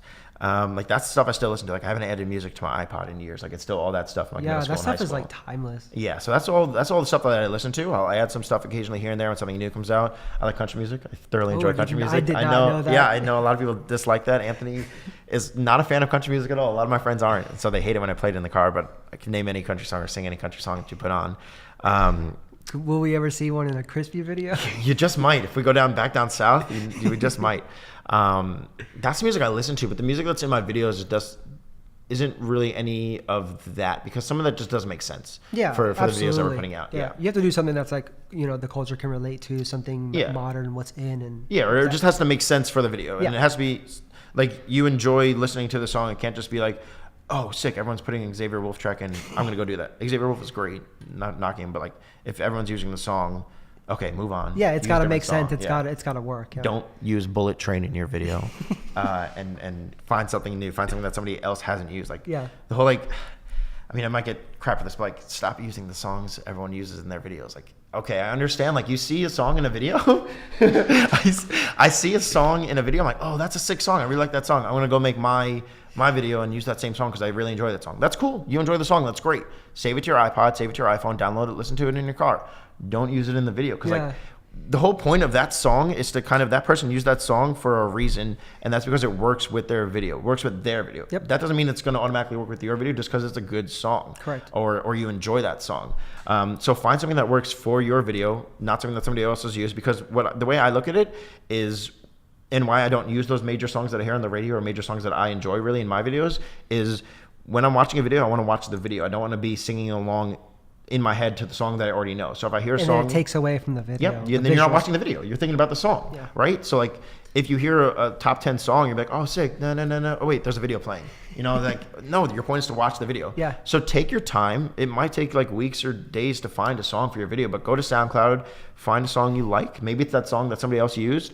Go to that song, go see who that artist is listening to, because on SoundCloud you can see what music that person likes. You can go into their likes, then you can go to that person's likes and go like that's how I find music. You got to delve down to the rabbit hole. Like that's can't how just I be something that you find boom and like everyone knows. Keep diving down, because like if you use the same song that I've used or somebody else has used in a video, like instantly I'm 95% of the time I'm clicking out of your video. I'm not watching that video. That's how I am too. If I've heard the song or if it's been another video, I'm just like, seriously? Even if it's like it could be a great video, I can't watch it. So stop doing that. But So speaking of like music and videos, this just came to my head. But you had an issue recently, right? Where like one of the songs got like you got flagged on one of your videos or something, or I believe, or no? That happens fairly often. Most of the videos will get flagged, and most of the videos will get like not an official copyright claim, but they'll just get copyrighted. So you'll get like an email that says, hey, don't worry, your video is not affected in any way. It's still up there, but the monetization may end is going to whoever the holder is. Like it'll list the holder, and it's usually like these websites that we hate. So does that? So for those listening that don't understand, that means that you yourself aren't getting paid for that video. Correct. And it's the person who owns just because of that one clip. Just because of the song or the clip, they make all the money. Doesn't matter if you put a year into that video, because you use their song, you don't make anything from that. You make nothing. And even if the song is like in there for a little bit or something, right? Yeah, they could still there's probably legal amount of time or something like that. I don't know. But if they claim it, they make everything to that. But they don't get the money that you've made up until they realize that was a thing, or how does that work? If you've already got the paycheck, no. But like if you moving forward, right? Is that they get everything. If you've already gotten the paycheck for that month, or if you've already got whatever from that month, that's yours. They don't take it away from you. Right. But from moving forward, everything that goes to them, and there will still be ads in the video, but it will all be going to them. Have you ever had to resolve one of those claims before? Yeah. Or straighten it out? Yeah, I think actually for the Stance Wars Houston video last year, it got claimed like 3 or 4 times, and I had to go to the artist and be like, hey guys, like, is it cool if we just don't claim this, because some of them, like, the claims will take the video down. Yeah. Because like they don't want their music to be shared or anything like that. I'm like, this video has like 1.2 million views. I'm not here trying to steal your content. Like I'm trying to spread, like we're all trying to do the same thing. Like the SoundCloud, I mean, maybe it sounds whack, but like this video getting 1 million views might not get your SoundCloud sound thing 1 million views, but your song just got heard 1 million times. Right, and that's like that goes a long way with music. Yeah, and like I'm not here like stealing the person's music and be like, this is mine, I created it. Like in the description of every video, mostly every video I put out, it'll say music possible by, please go support these artists on SoundCloud, and it'll list like their SoundCloud, their Facebook, their Twitter, like, and people will go, like I'll see their SoundCloud comments like, yo, heard this in a Krispy video or whatever, and people will go and follow that person and and that's good exposure for them music wise. Yeah, both definitely. And if there comes a case where I have the ability to the budget to purchase a song, I'll go to the artist and be like, hey, I got $50, I got $1,500 to go ahead and license a song for you. What can we do together? Yeah. And so I want to work on that with future stuff where I get bigger budgets. Like right now I don't have budgets for music, so I have to use like just SoundCloud music. But if in the future when I get budgets and have the money, I can pay an artist like, hey, let's make a song just for this video, and I'm going to pay you X amount of dollars that the client's giving me. Yeah, that'd be super cool, like a future goal. Mm-hmm. Oh hell yeah. And the whole issue with videos and getting flagged and stuff kind of stinks because you're not able to like replace a video while it's already uploaded. I wish that you could do that. You can replace the song, but it's just gonna it's gonna drop it in that time frame. Like if it's from 16 seconds to 20 seconds where it's that person's song, it'll just cut out all the audio. So if you have someone talking or if there's car audio, you can't like adjust and stuff, it's just gonna plop one of their YouTube songs. Have you ever had to do that? Or I did it once and I redid it because it just sounded like such ass. It was bad. And was that to avoid like a copyright sort of claim or just because but I said screw it, I don't want like it's deciding between having this really crappy song in your really good video and then being able to monetize it versus not being able to monetize it, but you still get to have your awesome video out there. And so that's the route I usually choose most of the time, just because it's like, at the end of the day, I just want to make cool stuff and like have it out there for people to view and like see how good it'll do on YouTube. And at the end of the day, that's going to bring me more business. If a video gets 1 million views and I don't make any money and that artist makes $1 million from it, they're not, you don't make $1 million from 1 million views, but say they make $1,000 from that 1 million viewed video, they get all that, fine, it's whatever. But if a client then comes to my channel to see, oh, should I hire this guy? Oh wow, he can get me 1 million views and make a badass video. Like that's gonna pay for it in of itself. So it's worth it at the end of the day. Man. Yeah, as long as it's not like a channel strike. Channel strikes are scary. Have you had one of those before? Back in the day, that iTouch channel had got like shut down a few times because like I showed people how to get like free apps on the App Store like back in the day, like when it was first coming out. They're like they just like frown upon that. I'm sure. Yeah, and they would just like take the video down and that would get you like a channel strike and 3 of those and they delete your account. I've seen them at the top and I'm just like, wow, those are scary. That's scary. Yeah, you don't want those. The music stuff is they just claim it, they make the money from it, and that's it. You walk away. Okay, so cars are cool. Music is cool, art's cool, obviously. What do we normally what can we usually what do you like food wise? What's your go-to food? Okay, pizza. Oh yeah, so I have a list that I made. Pizza's number 1. Yeah. Pizza's number 2. Also, pizza's on that list. No, I thoroughly enjoy pizza. Fast food too much. And what's the name of this one place? We go there to get coffee. Dunkin' Donuts. Dunkin' Donuts, that's the name of it. Yeah, Dunkin' Donuts is good. We like Dunkin' Donuts. Their coffee's great. When are they going to sponsor you? I don't know. We're waiting on that sponsorship. I mean, my name's Crispy. Everyone's like, yo, you're Crispy. You're not going to get the Dunkin' sponsorship. Krispy Kreme's going to sponsor you. Like, I don't have any near us. There's none near us. So it's got to be Dunkin'. But Dunkin', if you're out there watching this, free coffee, and we put you in every vlog. Like, that's all I want. Hash browns, too, sometimes would be great. But your bagels are ass. But your coffee's great. Hopefully they'll sponsor you soon. I have a feeling. I spent way too much money on them. 2018 sounds good to me. I hope have so. A feeling. I hope so, dude. Because like I load that card up like every other week with like $50 from my debit card. I'm like, oh, this is a lot of money right now, just on coffee like every week. But it's so good. And like buying it at ShopRite and like putting it like in your coffee maker at home, it's not the same. Not the same. That French vanilla swirl. Sponsor me.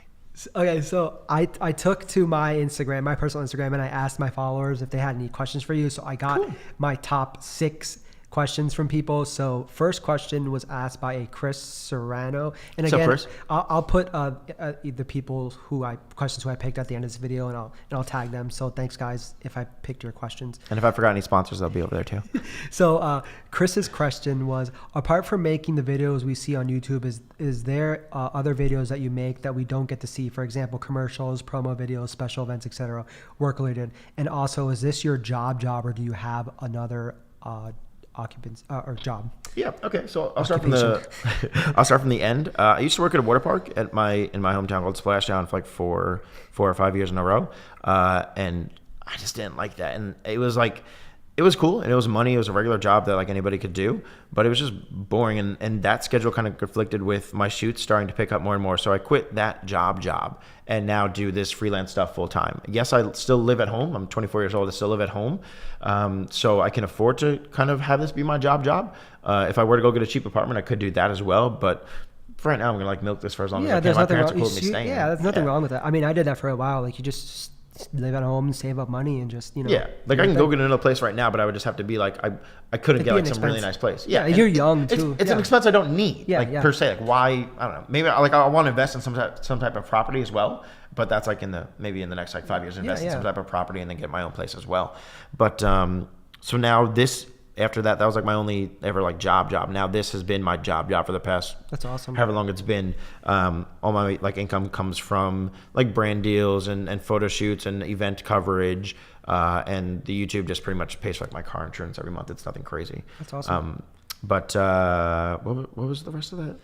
He was asking if there were any other videos that you make that we don't get to see, like commercials, promo videos. I know you're here in town for a wedding. That's how we linked up. So special events, maybe like, you know, what other videos do you make that they don't get to see? Yeah. So like weddings, or I'll do like, if during the winter right now, I'll start getting some emails of some events that take place in the city, like birthdays, not like birthday parties, but like people like who own these bigger companies will throw events for like a dinner, like maybe they'll have some speeches at the dinner and they want to record the speeches and they want to record like the gifts they give everyone and the photos and the cocktail hour, like stuff like that we'll do.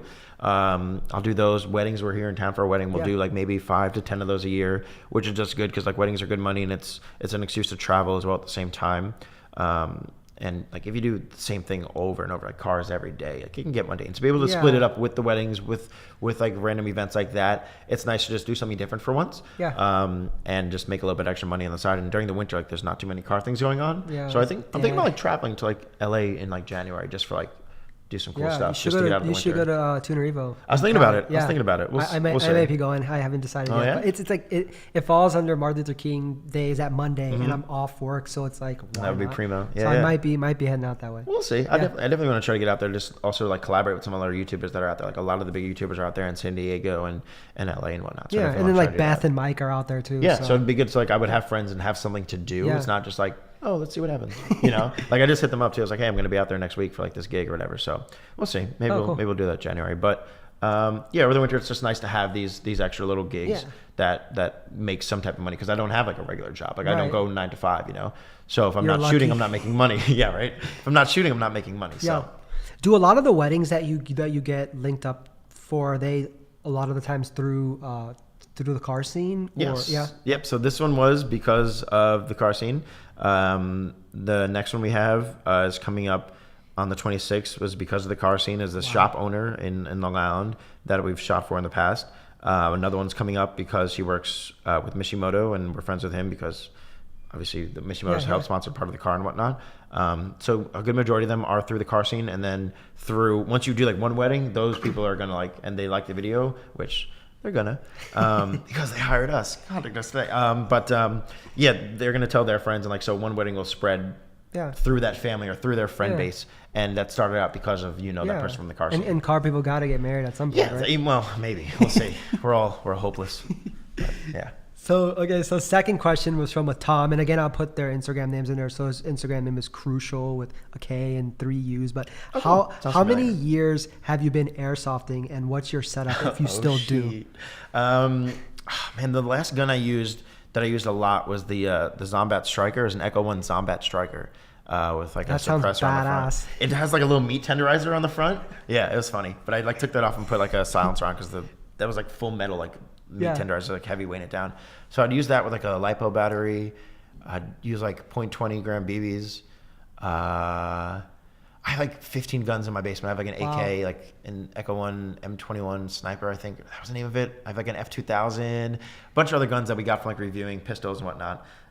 Don't play anymore. I still have all the guns and all the equipment, so I could still. But you've just been busy with like filming. Yeah, and like my friends that I used to do that channel with and whatnot, the friends I used to play with, they've kind of like strayed apart. Like one like disappeared, so I don't even know where he's at. But rip. But yeah, I'd like to be able to get some friends together and play because it's just fun, and like, it's not like paintball where you get paint everywhere, and it's like super realistic. It's like all the guns are 1-to-1 scale. They're like actual guns, and like some of them actually backfire. It's a cool little hobby. Have you thought of doing like reviews and open box stuff for your channel now, or that just wouldn't make sense, right? I mean, like if a client wants me to for their product, like maybe like camera equipment or like a gimbal or something. See, like I've thought about, like I've worked with Rhino Sliders that do slider stuff for the channel. I've like reviewed their slider. It would be cool if it's like a brand deal, probably. But if it's just like me and it's like just a camera, I don't think I'm the best person to go to. Like there'll be like a Philip Bloom or like some type of TV channel out there that you can go to and watch it on the YouTube channel where they really know what they're talking about. So maybe I'll include it in like a vlog. Maybe that's what the vlogs are there for too. Because like I could put in whatever I want in the vlogs. And people could watch that. Yeah, or a company or a shop could send you a part for your car and you're just like trying it out or something, or installing it. Or, I mean, which you did for your build, but So that's the benefit. The other benefit of the vlogs is I could really do something like that whenever I wanted to. Like say we go play airsoft one day, I could upload that to the channel, like as long as I take my car, like as long as there's footage of my car. Like I always feel like right now there still has to be something car related in the vlogs. I can't just go and play airsoft and upload it to the channel. But if I go there and drive in my car and show us getting in my car and maybe we meet up with other friends before we go, it's like a car meet to airsoft or whatever. Something like that I could do. I'd like to. If anyone wants to play, let's do it. Let's find a field. Let's get it. I got you. Okay, so hold this L. So third question was from a Grant Marriott. He said he wants to know, did businesses come to you or did you go to businesses when you first started the commercial work?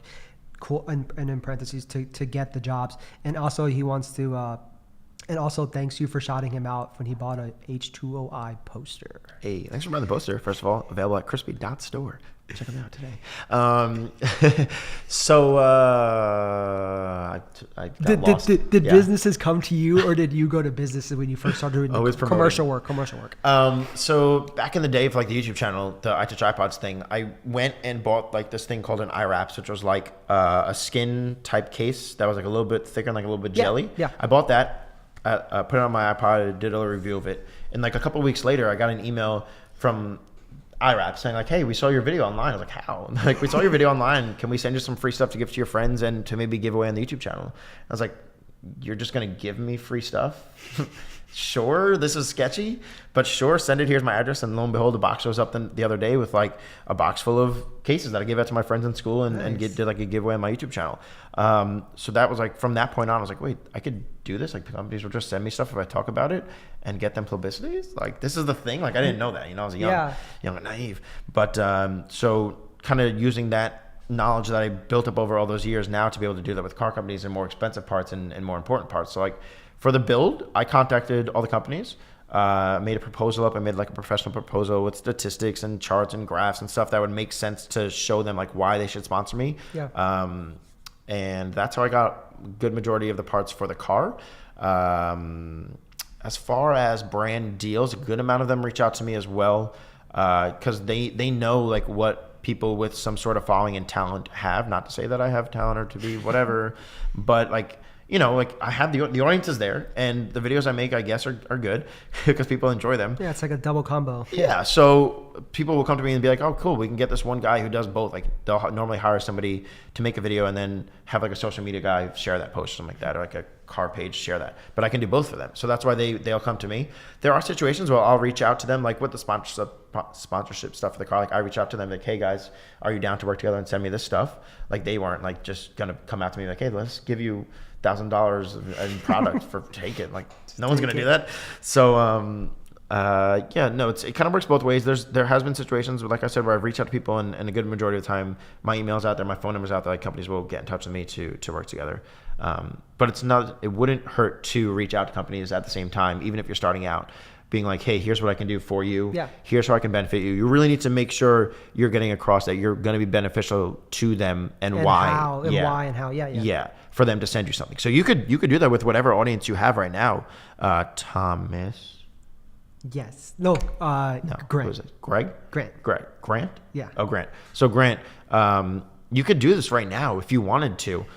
Even if you don't have an audience, if it's something that you want to do, and see what happens. Maybe you start out with like a detail spray company and they'll be like, hey, I can get some product shots for you, send over a bottle, see what we can do. But like do something first, like go to the store, buy a detail spray and like make a video or make a review or post some really cool photo that you captured on Instagram and see like the engagement that you'll get from that post. And a lot of times if you say go out and buy like something from detail spray company number one, then like company number 2 or 3 can also see that you're doing that, and then they're like, oh, yeah, let's send you your stuff, or not, or you just a different company in general. So it, you know, it all starts out some way, I guess. Yeah, and I've downloaded like a long time ago. I downloaded an app called like Popular Pays, and like so like that's where I got like 3 or 4 sponsorships like earlier on from that app, and like getting paid and getting free stuff just from that, you know. So it could be easier than you think it is. Just there's ways.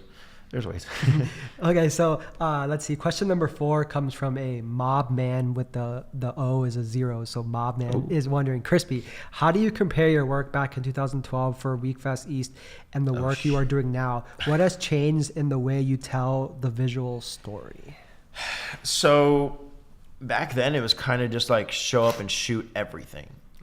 Go, like just get there and go until you run out of space. Yeah, right. That's it. Until all the batteries are dead. And I would also do photos at the same time, which I stopped doing. Like I would always do photos and videos for every show, and I stopped a few years ago doing the photos because I wanted to focus on one thing and make sure I was good at one thing before I went back and did the photos or whatever.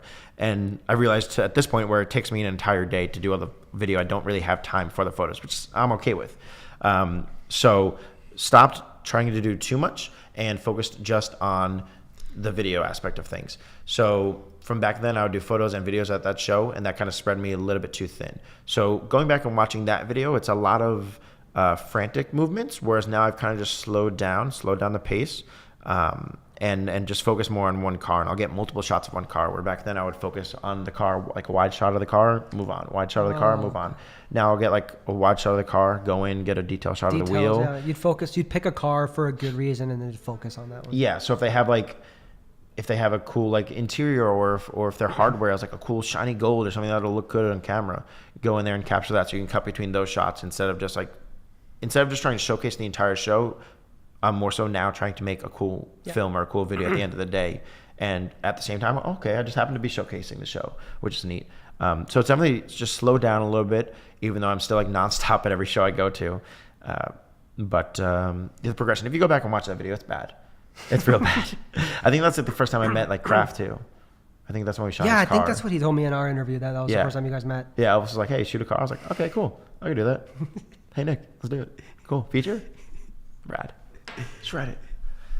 Okay, and then so question number 1, 2, 3, 5 is from a That's quick math. Will Freeman .jpg. Will Freeman is wondering, how did you first become affiliated with Stance Nation? Okay.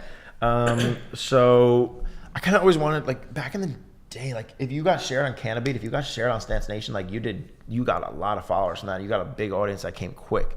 Right nowadays, like maybe you'll gain like 10 followers, which isn't much. But like back then, a few years ago, like if you got shared, people were clicking those tags to go and see what else you would produce. So I was like, how can I get shared on that? How can they help me grow? So the first time I ever got shared on Stance Nation and kind of like worked with them, was I did like this shoot with a bunch of different Evos. I think it's up on the channel if you go back far enough. And we were finished up with the shoot. The shoot was over. It was a video shoot. It was done. We were all in the parking lot just chilling, grabbed some food from like a Burger King that was there or something like that. And I remember like at the time, like so many shots were going around of lowered cars in drive-thrus. Like them handing their food and like reaching down to that car. And I was like, can you just go through the drive-thru, buy like a water or something like that? Just go through that drive-thru so I can take a picture of you when you're coming around. So this white Evo goes in, comes around like with a bunch of camber or something like that, goes around and gets to the drive-thru, and I'm waiting there at the end. I click that picture. I take that picture of him at the drive-thru getting his food handed, and I submitted that to Stance Nation or sent it to them. And that was like the first photo I ever got shared. Like I knew it was going to happen because like that was hot at that time. Yeah. Like being able to stick on trend if you want to be able to get your content shared is like if you pay attention to the trends, like it's probably going to happen. So that got shared. That was the first time. And then they had like an email form on their website, and I would just send emails into them saying like, where you hey, can just submit pictures. Yeah. And there's also just like a form where you could like contact them. And I was like, you guys don't have any video stuff. Like let me try something for you. Let me put a video out there. Let me do some sort of video for you. So I don't know if it was John Paul's S2K, whether it was the first time I made a video for them, or Kraft. I don't know which one was first, but I think it might have been John Paul's S2K. But I did a photo shoot and video shoot because Elvis had got back to me. I was like, hey, yeah, sure, go for it. Like make a video, see what you can do. So I made a video, made the photos, and that turned into a feature, and that led to me doing a lot more features with them because no one else was making videos for them. Everyone was doing photos, which was great, and like they're still doing photos, but like no one else was doing videos. Like I found that little niche that they didn't fulfill yet. I was like, why aren't you doing videos? Like this is so much I'm not saying it's better than a photo, but it's also great to have with photos. Yeah. So I filled that kind of niche. So if you can kind of figure out, I know everyone says this as well, but if you could figure out a niche that you could fill that somebody else isn't currently for a company or for a brand, whether that be an audience you have or whether that be a talent or skill you have, even if it's not like photographing, or whether like if you know how to code a website and you see this website as like this company's website is like really crappy or it looks terrible, go in there and like mock something up for them, be like, hey, this is what your website could look like, hire me. And like most of the time they're like, oh, why are we screwing up right now? Like we should go hire this kid to do this. Like, and they'll probably do it. Yeah. And that'll get you more clients in the future as well. So just reaching out to them, I honestly reached out to them. Like that's what got me one of my first like automotive gigs too, like within the supercar realm, which is like going into a dealership and talking to somebody and be like, hey, who can I send these photos to? And this guy comes down the stairs who happens to be my good friend now, Evan, who works at Miller Motor Cars, this dealership in Greenwich. And he's like, yeah, send them to me when you get a chance, whenever you're done with them. I sent him the photos of this like concept P1 that was in there. And I didn't hear back from him for like months. And while I was at H2O, I heard back. And maybe like this was like months later after I gave him the photos or whatever of the car. And it was like, hey, I'm Evan from Miller Motor Cars. I met you a few months ago. Do you want to shoot this Pagani rally we have tomorrow? And I'm like, what? And actually pretty sure I looked up like what Pagani, like I knew it was a car brand, but I looked it up and he's like, yeah, Horatio Pagani is going to be like the owner of the company and whatnot. Everyone's going to be there. Do you want to come shoot? I'm like, yeah. I was like, this is months ago. And like, he saw like these crappy photos that I did. And now he's like, they're like Miller Motor Cars, like one of my best clients and like good friends now. And I do videos with them constantly because I went in and talked to somebody. I was like, hey, can I send these photos to somebody? Like, what are they going to say no? And just like, okay, I'll leave. Cool. That's sick. crazy how that worked out. Yeah. And now I do, like, I did photos for them for like a few years. And I was like, hey, I'm actually enjoy video a lot more. Can I make you guys a video? And I had to try a few times to kind of push it on them because it was like going to cost a little bit more too. I was like, can I just try this? So I made them a few free videos and now I make videos for like all their events. Nice. If I'm not around, my good friends do it. And like, but I'm pretty much like their go-to guy for any videos or photos that they do now. And I've got to do And you've been working crazy. with them for a while now. Yeah. Since college is like 4 years, maybe. Wow. I'd say at least. And we do some crazy cool stuff that I never thought I'd be able to do. Like people never get to see a Huayra or like something, and I get to like just be around them all the time. Yeah. It's very cool, very humbling. Cool, man. Yeah. Last question that was submitted by my followers. Jeffrey Constanza, Stanza Productions, was wondering, and I think we might have touched on this a little bit, but it'd be cool to elaborate more. He's wondering, how did you get to build your network up? Did it take you forever? Were you able to build it up quickly to get to where you are at now? I mean, yeah, nothing's really gonna happen quick unless you go viral. But I mean, I have the Krispy name on Instagram because I think back on the, like going back to the I Touch iPods things, like I reviewed Instagram when it first came out and I got the Krispy name because that was like my nickname in high school. Yeah. So I got that name, and so that really helped in like being able to start when it first started. Like when something first starts, if you can kind of be around at that birth and then they kind of follow it through, like YouTube. Like I was around when YouTube had like their partner program, and you used to get like awards on your channel for being like the most viewed guru of the week or something like that. And I have like screenshots of that, which is cool. So if you can kind of like follow something from the get-go, which I guess in this case you would be grow with them. Yeah. So in this case, which would be like automotive videos, like Stance Nation didn't have any videos. I started making them videos, and like car videos got more popular and more popular and more popular. And I was able to grow because I started when it wasn't really like, you know, there wasn't too much of it happening. So I was like, okay, so I'll start helping these other people that are growing. Because everyone back then was just all about photos. Yeah. Photos. Let me shoot your car. Let me do a photo shoot. And like obviously it's different now. Yeah. Back then, all photos, no videos. Yeah. So it was like maybe Mike and Anthony and a few other guys like making videos, like Machete back in the day was making videos, and like some of the OG guys, like AWOL or whatever, making videos back in the day. So being able to fill that void or whatever of where people aren't stepping up. If you could step up and do that, like that, the audience is going to come because like people are like, oh wow, someone's doing something that no one else is doing, or like someone's doing something better than other people are doing. I want to go see what they're going to do in the future. So you're most likely going to follow them, or you're most likely going to subscribe to their channel. And as long as you have consistent and good content, like people are like, it's going to come. It's going to take a while. Like with the I Touch iPods account was in 2009, and now in 2017, almost 18. Yeah, almost 18. I have 200 and whatever thousand subscribers I have now. Like that's not a lot to build over like 7 years, whatever it is. Like people, like Casey and I said, I'll blow up in a year and get millions of followers in a year. Like I'm nowhere near a million. Like so it could happen overnight if you go viral, if you review an airplane seat. Or just stick with it and it'll happen over time. Yeah. As long as you stick with it and you enjoy it. Like the other stuff that I just got tired of and like plateaued kind of.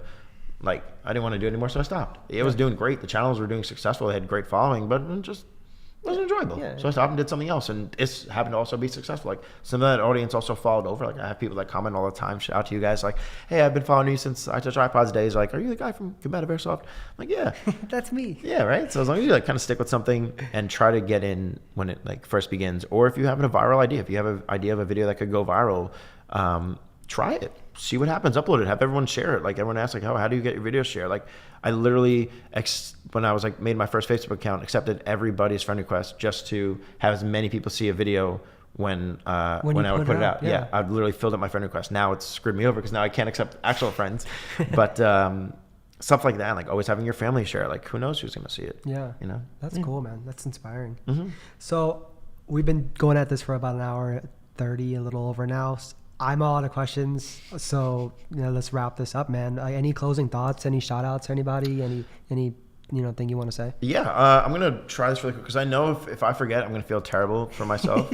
I'm just going to go in and make sure that I don't forget any of these people, because obviously these people made the legacy build happen over the past few months. We've built, Cody has built the Legacy Wagon.